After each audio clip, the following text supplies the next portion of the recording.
Merci.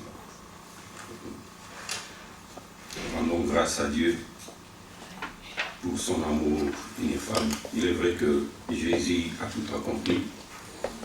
Nous n'avons rien ajouté, mais nous avons à faire son œuvre, car il travaille au travers de nous aujourd'hui, par son Esprit Saint. Amen. Nous allons parler de la guérison, car il arrive des fois aussi dans la vie, nous sommes malades corporellement, spirituellement aussi, mentalement. Il arrive aussi que nos finances sont mises à mal. Et nos finances aussi ont besoin d'être guéries. Amen. Nous allons rester dans l'évangile des gens. C'est l'évangile de l'amour. Et c'est là aussi que le Seigneur a commencé à accomplir son premier miracle. Jésus, dans son ministère, a placé la guérison au centre de son service terrestre, aussi bien que spirituel, puisqu'il est présent au milieu de nous, il est là, celui qui accomplit les miracles. Moi, je ne sais pas comment les miracles peuvent s'accomplir, mais lui, il sait comment et quand. C'est pourquoi la parole nous dit toujours, tout est possible à celui qui croit. Donc, il y a toujours une conjonction de la foi. Sans la foi, rien ne peut s'accomplir. La foi nous remet toujours en question et en relation avec le Seigneur. L'évangile de Jean chapitre 4, versets 43 à 54, c'est là où nous allons être rythmés ce matin. Nous allons comprendre comment le Seigneur a agi et comment une personne était dans une situation effroyable. Il s'est rendu complètement au Seigneur pour voir ce qui allait se passer dans sa vie. Après ces 2 jours, Jésus partit de là pour se rendre en Galilée, car il avait déclaré lui-même qu'un prophète n'est pas honoré dans sa propre patrie. Lorsqu'il arriva en Galilée, il fut bien reçu des Galiléens qui avaient vu tout ce qu'il avait fait à Jérusalem pendant la fête, car eux aussi étaient allés à la fête. Il retourna donc à Cana en Galilée, où il avait changé l'eau en vin. Il y avait à Capernaum un officier du roi dont le fils était malade. Ayant appris que Jésus était venu de Judée en Galilée, il alla vers lui et le pria de descendre et de guérir son fils qui était près de mourir.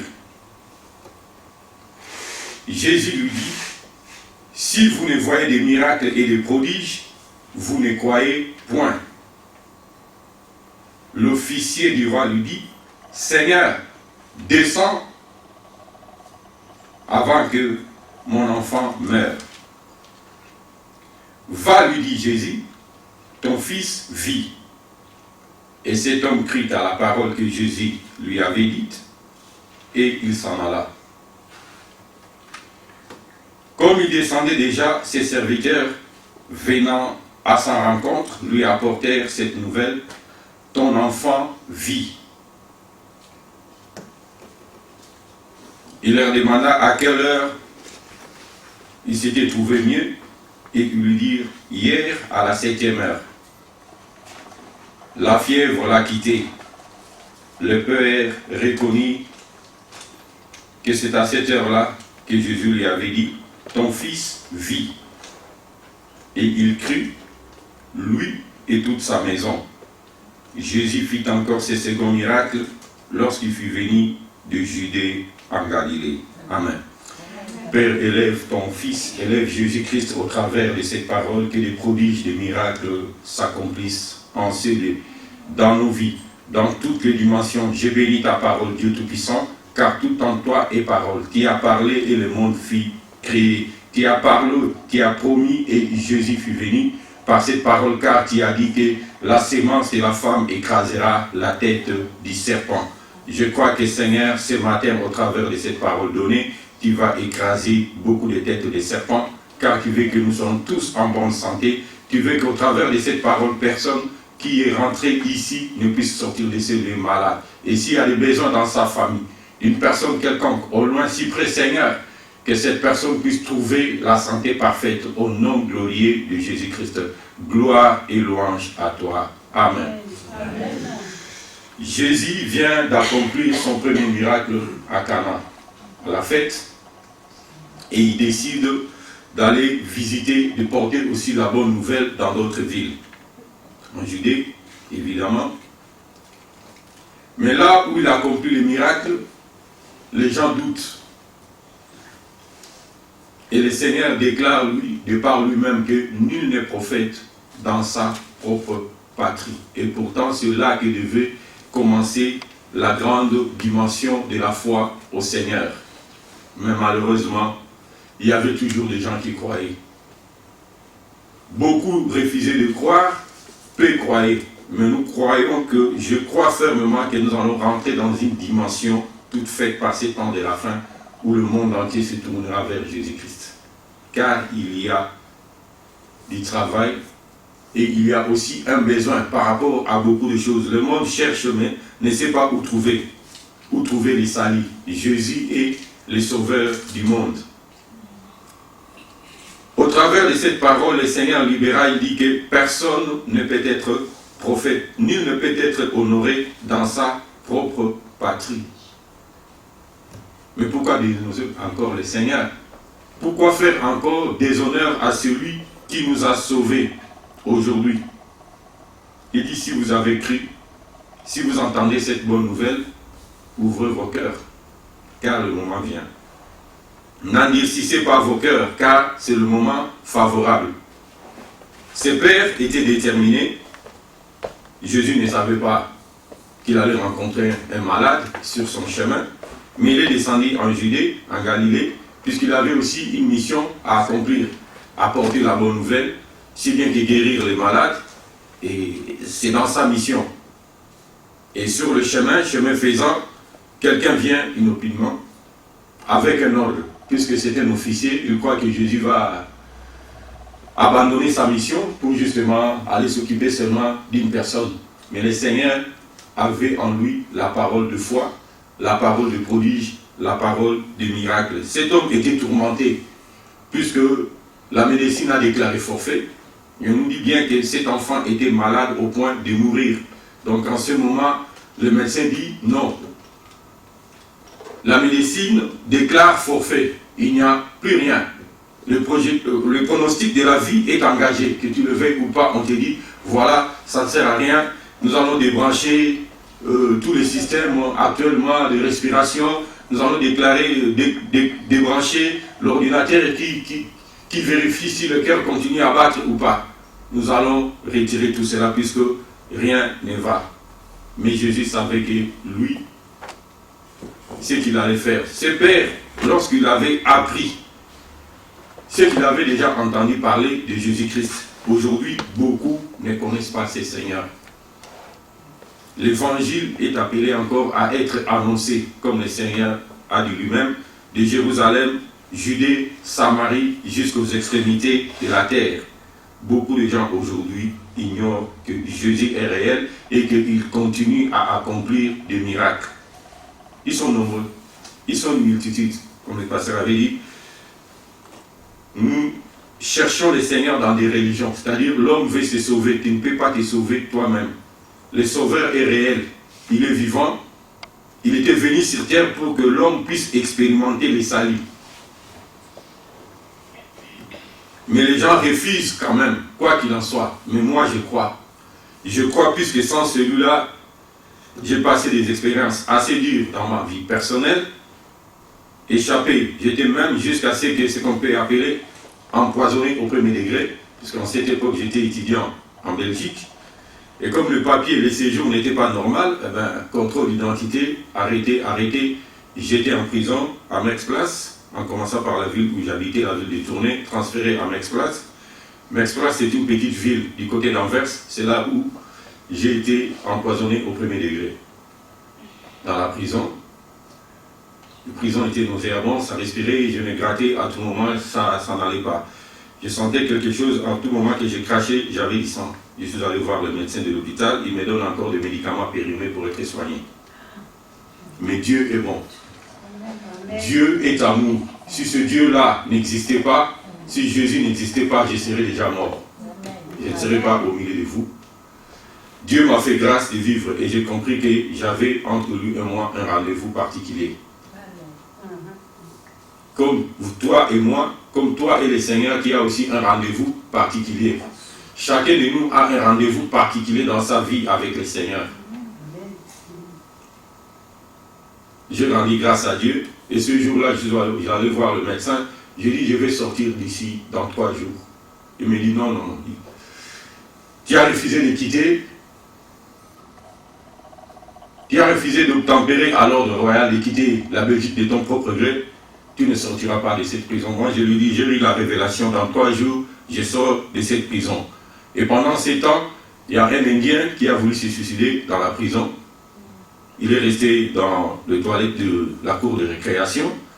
Il commençait à déplacer le bidet pour enfin descendre dans le profondeur. Et on cherchait tout le monde. Les gardiens parcouraient la cour de la prison. On a appelé tout le monde. Personne. Nous avons tous répondu, mais il y a un qui manquait. Moi, j'ai dit non, non. J'ai vu quelqu'un rentrer aux toilettes. Évidemment, il avait déjà retiré le bidet. Il restait maintenant que le trou soit vraiment bien ouvert pour descendre, puisqu'il en avait assez. On est allé les chercher. Les prisonniers m'ont regardé. Enfin, les gardiens de la prison m'ont regardé. Ils ont dit, qui nous a épargné d'un drame. Évidemment, après cela, ils m'ont appelé. Ils ont signé. Ils m'ont présenté un bulletin. Ils ont dit, voilà, tel jour, tu dois être libéré. Et c'était 3 jours après cet événement, je fus libéré. Voilà comment Dieu fait des choses. Revenons dans notre enseignement. À Capernaum, un officier du roi dont le fils était malade. Il était réellement malade. Quand on est malade, où va-t-il? Nous allons chez le médecin. Nous allons tous chez les médecins. Vrai ou faux? Mais il y a un médecin qui est au-dessus de tous les médecins. Jésus de Nazareth, roi des Juifs, roi de l'univers. Ce roi que Pilate a eu la révélation d'écrire Jésus de Nazareth, roi des Juifs. Quand il a écrit, on a contesté. On a dit non, écrit, il a dit. Pilate dit, ce que j'ai écrit est écrit, c'est fini, c'est accompli. Vous pouvez ni retrancher, ni ajouter, puisque Pilate était aussi responsable en cette époque. On ne pouvait pas retirer. C'est qu'un homme politique élevé en pouvoir a écrit. Le Juif croyait manipuler, dit non, dit qu'il a dit. Mais il n'avait pas la révélation. Pilate était rentré dans la révélation prophétique que Jésus était roi. Et si ses compères étaient rentrés aussi dans la révélation qu'il était roi et qu'il devait commencer à régner, ils allaient élargir et ouvrir leur cœur. Comme aussi aujourd'hui de notre époque, nous sommes appelés à élargir nos cœurs pour que le Seigneur puisse accomplir des signes, des prodiges et des miracles dans nos vies. Car Jésus est réellement vivant. Si vous voulez l'expérimenter, vous le verrez. Si vous doutez, demandez. Car il a dit, celui qui demande, reçoit. Celui qui cherche, trouve. Et on ouvre à celui qui frappe. Malheureusement, les gens ne vont pas chercher dans la bonne direction. Ses papas avaient compris qu'il devait courir droitement vers Jésus. Il a entendu. Ayant appris que Jésus était venu de Judée en Galilée, il alla vers lui. Directement, il a dit non, sans détour. Il n'est pas allé chez un charlatan, il n'est pas allé chez un rebouteur, il n'est pas allé chez un magicien, il n'est pas allé chez un vaudou, il n'est pas allé chez un féticheur, il n'est pas allé chez le maïcariste. Non, il est allé droitement vers Jésus-Christ. Droitement. Il a entendu parler de ces miracles que Jésus a changé l'eau en vin. Il dit, mais celui-là ne doit être qu'un sauveur. Il ne doit être que celui qui accomplit ce que Dieu a promis au travers le prophète. Ce que Moïse avait dit. Il y aura parmi vous un prophète qui viendra, il sera riche en puissance, en signes, en prodiges et en miracles. Moïse avait prophétisé de Jésus-Christ. Il avait prophétisé de ces temps que nous vivons. Et le Seigneur a préparé le 12 et aujourd'hui nous continuons cette œuvre-là. Jésus a besoin de toi et moi pour que ces œuvres s'accomplissent à travers ce monde. Un officier des rois. Donc il était dans la maison royale. Il était un de ceux qui faisaient l'escouade ou la garde du roi. Son enfant était malade, mais ayant cru que dans son office royal, d'être officier du roi, il pouvait donner des ordres à Jésus-Christ. Non, non, non, le Seigneur avait du travail.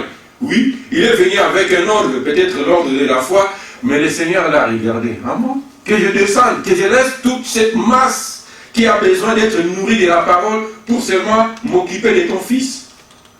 Cet homme était vraiment culotté, mais au fond de lui, il y avait un besoin. Comme au fond de nos cœurs, il y a aussi des besoins. Tu regardes ton enfant, il est au point de mourir, mais qu'est-ce que je peux faire? Pour certains, je crois, il aurait pu commencer à préparer le cercueil. C'est une possibilité, puisqu'il sait que l'enfant va mourir. Qu'est-ce qu'il veut faire? Il veut commencer à faire l'oraison funèbre. Pour certains, peut-être, je vais appeler celui qui vient avec ce qu'on appelle communément, c'est que lorsque l'on était ignorant, l'onction, l'extrême onction. Alléluia. L'onction, c'est pour donner la vie. Mais les gens disent l'extrême onction. Donc l'onction de la mort. L'onction de la mort n'existe pas. L'extrême onction va être l'onction qui va prendre une personne de sortir de la mort à la vie. Alléluia. L'extrême onction ne peut pas donner la mort. Dieu n'est pas un donneur de la mort. Jésus ne nous a pas honte pour que nous donnions la mort. L'onction, son rôle, c'est garder quelqu'un dans la vie. C'est bénir, étendre la vie de personnes, même d'une nation. Une nation qui est chaotique. Quand vous voyez cette nation, par la prière ou par les prières, quand vous arrosez cette nation par les prières, cette nation finira par être transformée. C'est le rôle de l'Église. L'extrême onction, bien aimé, n'existe pas. L'onction de l'onction, c'est Jésus. Quand il te oint, quand il t'envoie faire une mission, cette mission réussira et sera accomplie. Comme lui-même a tout accompli, nous sommes sur la ligne de l'accomplisseur de miracles au travers de nous.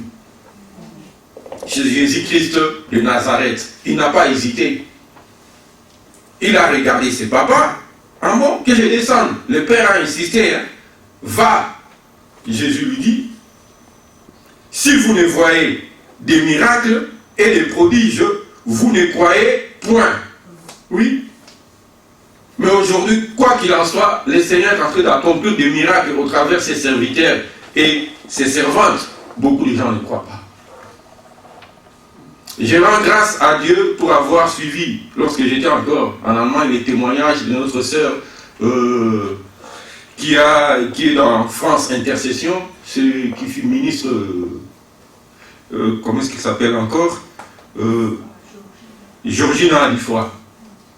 Son témoignage m'a beaucoup marqué en profondeur et m'a bouleversé. Je me suis dit, quand je serai en France, je vais voir la France être vraiment bouleversée. Mais je crois que Dieu va faire du travail dans ces pays, au travers beaucoup de choses, au travers les témoignages de cette femme.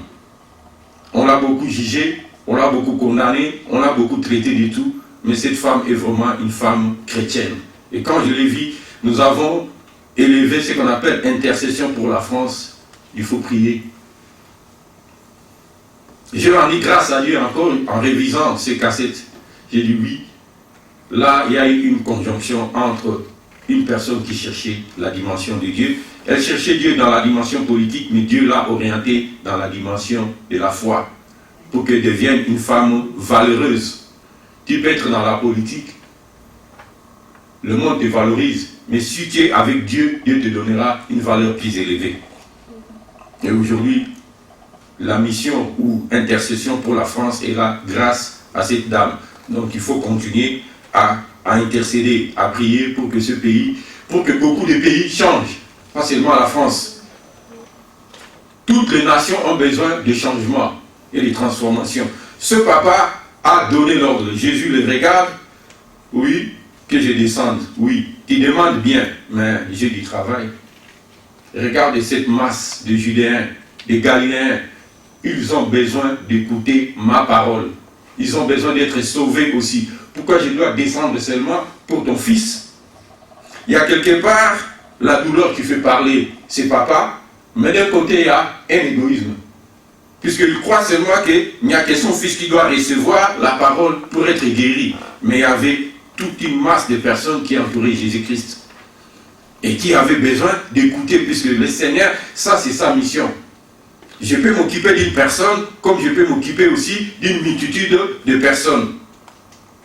Jésus s'arrêtant, il lui dit, va, ton fils vit.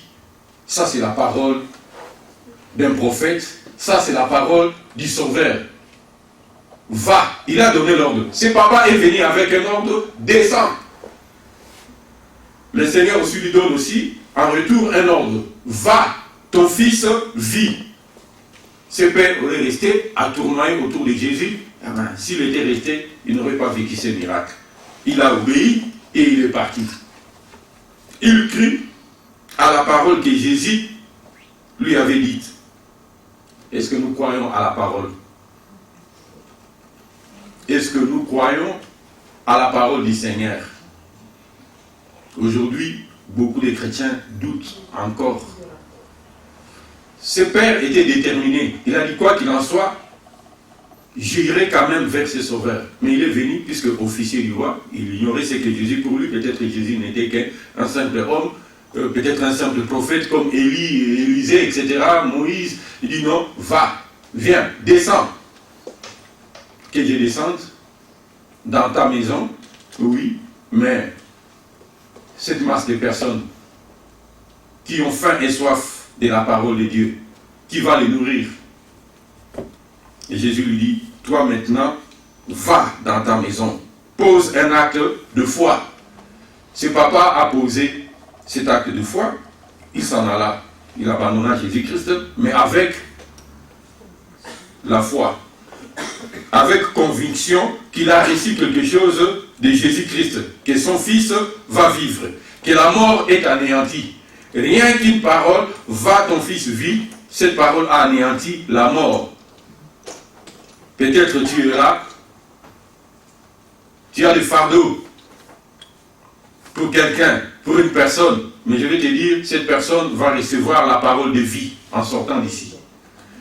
Cette personne, si c'est au point de la mort, il va être ressuscité. Si c'est au point d'une maladie incurable, cette maladie aujourd'hui, est déclarée curable au nom puissant de Jésus-Christ. Car c'est Jésus qui guérit. Moi, je n'ai que la capacité de faire ce qu'il m'a dit de faire ou de proclamer, mais celui qui opère au travers de moi comme au travers de toi. C'est une communication, c'est une conjonction, c'est une relation établie par la parole. Car tout en lui est parole. Au commencement était la parole et c'est une parole qui est vivante. Ce n'est pas une parole qui est morte. Va, ton fils vit. Il faut avoir la foi. Toi qui viens chercher quelqu'un, qui demande au médecin, médecin, docteur, descends. Mais nous connaissons un grand médecin, un grand cancérologue, c'est lui qui guérit. Mais non, le cancérologue de tous les cancérologues, c'est Jésus-Christ le Messie. Lui, il guérit réellement.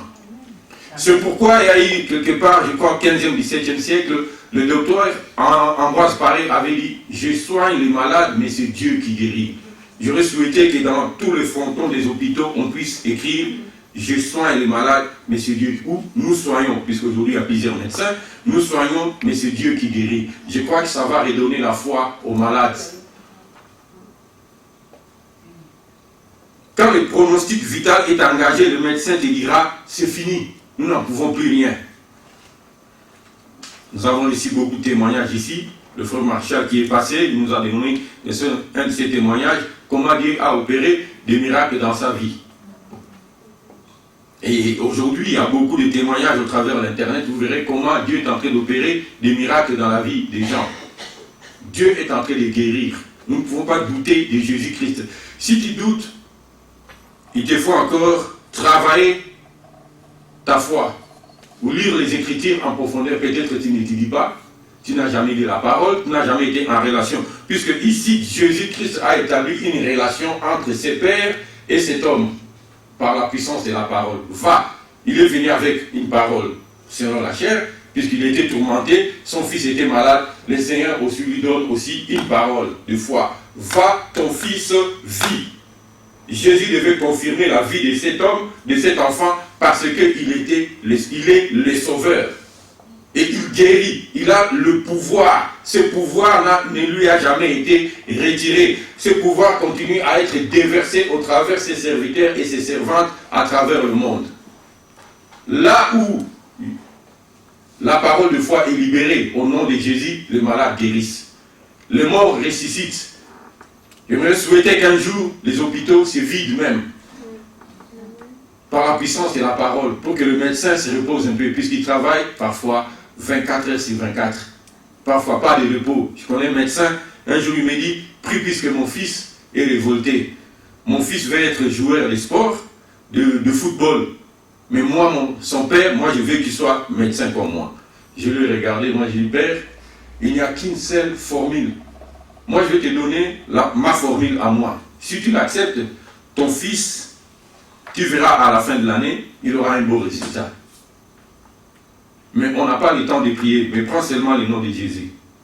Il m'a dit, le nom de Jésus, oui, je lui dis, prends seulement le nom de Jésus. Quand tu vas sortir de ton cabinet, après le boulot, repasse, on va passer même 1 ou 2 minutes, on en parlera.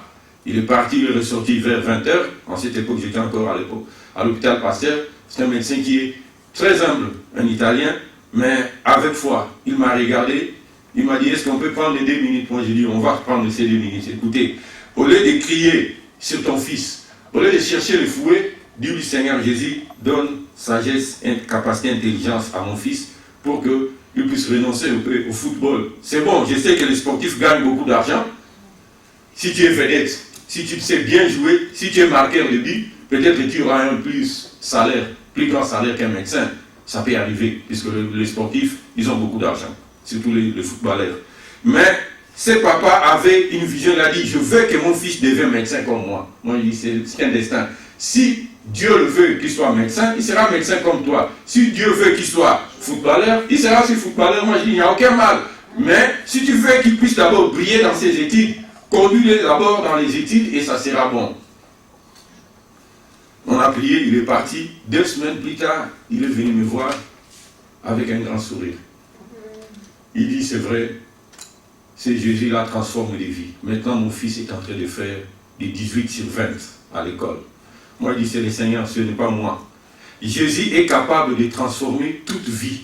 Si vous ne désespérez pas, il y a des gens qui veulent que tout change. Évidemment, ici, il y a eu la spontanéité de la guérison. Quand Jésus a parlé, cet homme est rentré, on nous dit qu'à la 7e heure, les serviteurs de cet homme venaient à sa rencontre pour lui dire, ne dérange plus le maître. Et il s'est posé des questions. À quelle heure que cela s'est passé? Les serviteurs lui répondaient, à la 7e heure. Nous connaissons les chiffres 7. Quel est son impact? C'est l'heure du repos. C'est l'heure où le Seigneur s'est reposé de tout. Le 7e jour, 7e temps, 70, le jubilé, où on doit libérer les gens pour que les gens rentrent dans leur liberté. Et ici, le Seigneur avait toujours le pouvoir de pouvoir proclamer ces choses pendant les sabbats, le moment du repos, les temps septennal. C'est un temps glorieux.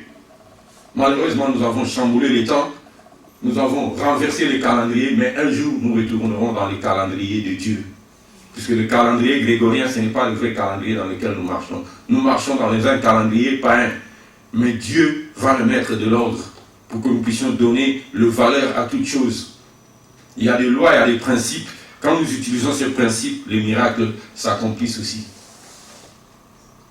Le Seigneur lui dit, ton enfant vit. Et il est parti. Sur le chemin, il n'était même pas encore arrivé chez lui à la maison. Mais ça, c'est trop beau, chers frères et sœurs. Tu n'es pas encore arrivé à la maison. Toi, tu t'attends que lorsque tu vas descendre chez toi à la maison ou sur la rue, tu viendras, le pleureuse. Hein? Ça existait à Rome, comme en Italie, dans plusieurs pays, comme chez nous. Il y a des gens qui pleuraient les morts d'antan.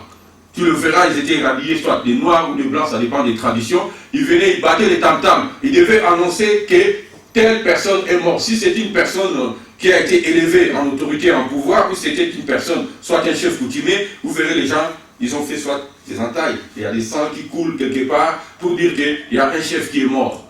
Mais là, ce n'était plus la nouvelle de la mort, mais la nouvelle de la vie.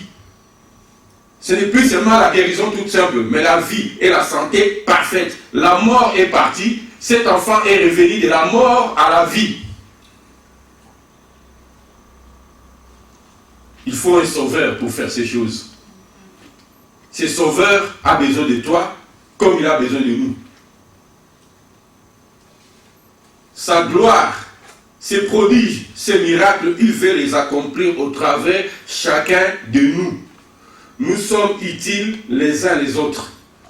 Nous sommes tous d'utilité commune dans les mains du Seigneur. Cet homme a crié, il a dit non, je descends.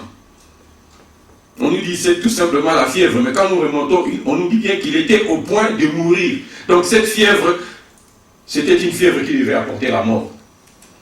Peut-être, comme aujourd'hui on nous parle du chikungunya, que vous le voulez ou pas, cette maladie cérébrale, lorsque ça t'étape, ça porte la mort, plus vite fait. Ça pouvait être aussi la fièvre Ebola. Si tu n'es pas soigné, dans les 3 jours qui suivent, ça donne la mort. Ça pouvait être une malaria cérébrale.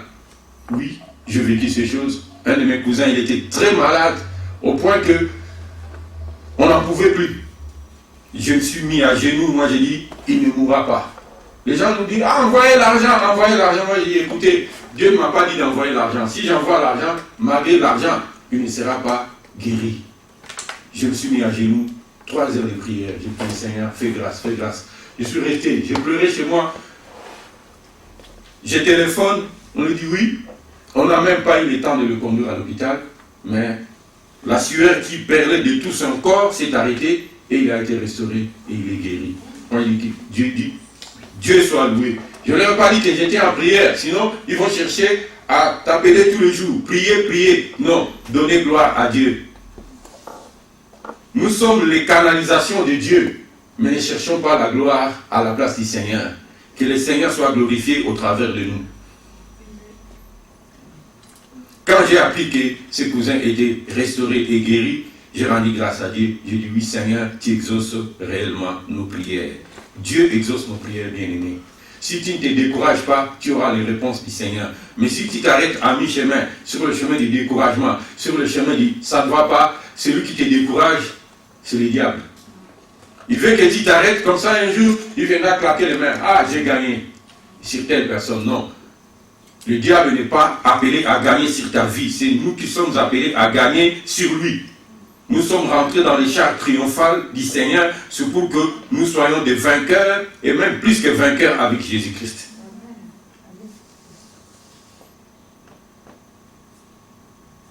Ton fils vit et il crut, lui et toute sa maison. Donc lui et toute sa famille, ils ont cru. La famille est rentrée dans la dimension de croire en qui? En Jésus-Christ. Ça c'est beau. Il ne faut pas rester seulement là, crois et tu seras sauvé. Non, je crois que la famille, lorsque elle a vu cet enfant guérir, sortir de la mort à la vie, sortir de la maladie à la santé parfaite, c'est là qu'il y a eu un changement, un chamboulement des situations. Ils ont dit, non, nous étions une famille incrédule, puisque notre papa est officier du roi, nous croyons qu'il peut se permettre de tout. Non, tu peux être officier du roi, devant Dieu, tu ne peux pas te permettre de tout. Ou tu plies tes genoux, puisque l'humilité précède la gloire, ou tu te lèves dans l'orgueil, tu seras rabaissé, et bien toi et ton enfant, direction cimetière. Mais cet homme avait la foi, il s'est humilié devant le Seigneur. Il est venu avec un ordre, il est venu pour donner des commandements à Jésus. Jésus lui dit, non, écoute, tu es officier, mais tu ignores qui je suis moi. Je suis venu pour sauver tout ce monde, tout ce Israël qui a été transformé en Palestine par un mauvais cachet. Je vais transformer tout ce monde pour que devienne ce que Dieu a voulu dans les promesses. Et Jésus a réalisé les miracles. Bien-aimés, nous avons besoin de voir des signes et des prodiges. Mais est-ce que tu as la foi?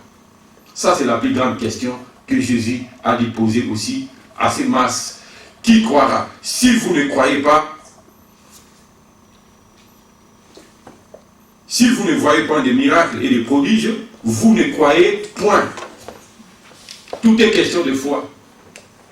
Les gens ne veulent pas croire. Ils veulent voir. Ils sont comme Thomas. Je vais d'abord voir, ensuite je vais croire. Non, crois et tu verras. Je t'ai dit aujourd'hui, si tu crois, tu verras la gloire de Dieu. Mais si tu veux voir d'abord la gloire, ensuite croire, Dieu ne marche pas comme ça. Dieu marche avec la foi. Tu crois et tu vois. Je crois et je veux voir. Je crois et je veux voir. Je crois et je veux voir. Je crois et je veux voir jusqu'à l'éternité. Même dans la tombe, 3 jours plus tard, Lazare est sorti de la tombe, vivant. Dis cela à un médecin, il te dira, mais tu es malade.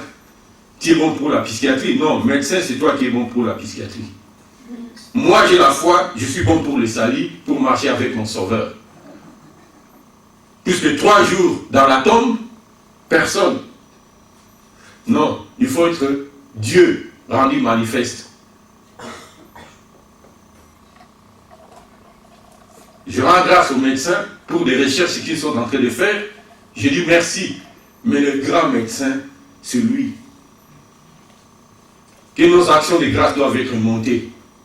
Puisqu'il n'y a que lui qui inspire tous ces médecins aussi dans les recherches. Tous ces scientifiques, c'est lui qui les inspire. C'est dans Ecclésiaste. On lui dit il n'y a rien de nouveau sous le soleil. Dieu a tout préparé. Mais quand tu vas chez le médecin, regarde les grandes machines. Une fois, la première fois que je suis rentré dans les scanners, quand j'ai regardé l'appareil, j'ai eu peur. Je dis, je vais rentrer dans ces trucs-là. Ça commençait à tourner. Oh, IRM, imagerie, résonance médicale. Moi, je dis, Seigneur, c'est quoi ces trucs? Pour être guéri, oui, pour qu'on t'examine, il faut que tu rentres dans ces trucs-là. Jésus, pour que tu sois guéri, il faut que tu rentres dans la dimension de la foi. Un point, un trait. C'est fini. On n'a rien à ajouter et rien à retrancher. Le mystère de la foi produit le miracle dans nos vies bien-aimées. Il faut croire, il faut marcher, il faut demeurer dans la foi. Ce papa aurait pu dire, non, je vais regarder au monde, je vais regarder à ceci, il a dit, non, non, non, non, droit vers Jésus. Il a filé comme un éclair. Oh, Seigneur, descends. Que je descende. Jésus l'a regardé. Jésus a admiré sa foi. Il a dit oui. Mais va seulement. Moi aussi je te donne la parole de foi. Le commandement de la foi. Quand tu reçois cette parole et que tu obéis, tu verras des choses merveilleuses s'accomplir. Et je crois que ce matin, s'il y a des besoins, nous verrons des choses s'accomplir dans nos vies. Et Jésus veut guérir. Plus qu'au-delà de cette multitude qui peuple le monde. Jésus veut donner des solutions au-delà de ceux qui cherchent l'Eldorado. Jésus est capable de donner la paix au cœur des belligérants, au cœur de ceux qui ont dégénéré dans la tyrannie, dans la dictature, pour pousser les gens à l'exode massif qui s'effectue aujourd'hui entre la Méditerranée du Sud et la Méditerranée du Nord. Il n'y a que lui, bien-aimé. Si nous crions à ce Jésus, il est capable d'opérer de grandes choses pour que là où les gens vivent, ils puissent trouver la paix. Il n'y a qu'un seul nom par lequel nous sommes appelés à recevoir le salut. C'est le nom de Jésus-Christ. C'est que Pierre, dans son premier discours, ce qu'on appelle la première conférence ou le premier séminaire des apôtres, a prononcé, il n'y a qu'un seul nom par lequel nous devons recevoir les saluts, c'est le nom de Jésus-Christ. Il n'y a pas un deuxième nom, c'est le nom de Jésus. Quelqu'un dira, oui, Dieu sauve, Dieu guérit, oui, Dieu sauve, Dieu guérit, mais au travers de Jésus. Le Saint-Esprit agit au travers de Jésus. Nous agissons au travers de Jésus. Tout passe par lui. Canal choisi. Il n'y a pas un autre canal par lequel Dieu peut agir. C'est le canal par excellence. Et dans ces canaux, tout est propre. Il n'y a pas de poussière, comme disait notre sœur, la sœur Lydie. Il n'y a pas de poussière dans ces canaux. Mais s'il y a la poussière, il va nous dépoussiérer. Pour que tout en lui, en nous, soit dans la clarté. Jésus est le meilleur. Il est l'excellence. Nous devons être en relation continuelle avec lui, à perpétuité. Si tu as trébuché, il est capable de te relever. Il ne peut pas t'abandonner, bien-aimé. Nous connaissons l'histoire de l'enfant prodigue. Il était parti au loin. Il a tout gaspillé. Mais au loin, il a dit, je vais revenir à mon Père. Ses grands frères nous attendent au point de rencontre. Hébreu nous dit, il est notre grand frère. Il a donné sa vie pour toi et moi. Il ne peut pas t'abandonner dans la maladie. Il ne peut pas t'abandonner dans la misère. Le drame est que lorsque le mal vient, au lieu d'aller droitement vers le Seigneur, nous cherchons, nous cafouillons à gauche, à droite, etc. Nous tournoyons, nous perdons du temps. Au lieu de venir directement, le chemin le plus court, c'est Jésus. Ce n'est pas des aventuriers là qui passent à la télévision, qui font une baguette quand ils secouent, ça se transforme en un mouchoir. Dis-lui, moi je veux le voir venir ici, s'ils sont capables de faire ces choses. Ils vont pas. C'est du mensonge. Mais les gens vont les applaudir. Jésus doit être applaudi avec cris, avec des grandes acclamations. Car il est le sauveur du monde. Et il est là, il agit. Il est en action perpétuelle. Il intercède pour toi et moi. Il intercède pour ce monde en perdition. Et il ne veut pas que ce monde soit perdu. Il veut que ce monde soit sauvé. C'est pourquoi il s'est manifesté pour nous sauver tous. Je loue l'acte de la foi de cet officier. Il dit non, je vais aller. Étant officier, ils sont des donneurs des ordres, des donneurs des commandements. Il a cru que Jésus est son subalterne. C'est ça, les officiers. Si tu es lieutenant, tu vas commander un adjudant, etc., jusqu'au grade de recrue. Mais si tu es major, tu vas commander encore le capitaine jusqu'au plus bas. Mais si tu es capitaine, tu ne vas pas donner l'ordre à un général. Et cet officier ignorait qu'au-dessus de lui, il y a quelqu'un qui s'élève au-dessus de tout le monde, c'est Jésus-Christ. Mais il avait quelque chose de particulier, je vais quand même. Il a eu la foi. Et la réponse de la foi, l'enfant est sorti de la mort pour revenir à la vie. Je ne sais pas quelle est ta situation, mais je crois que Jésus est capable de te sortir de là où tu es. Pour que tout soit pour le meilleur. Pour que tu puisses rentrer dans ce que notre frère Fondachi disait, tu dois rentrer dans l'excellence. Dieu a préparé pour nous l'excellence, c'est-à-dire le meilleur. Dieu n'a pas préparé pour nous des choses pourries. Dieu a préparé pour nous le meilleur. Alléluia. Père, je te rends grâce pour cette parole. Je sais que tu guéris.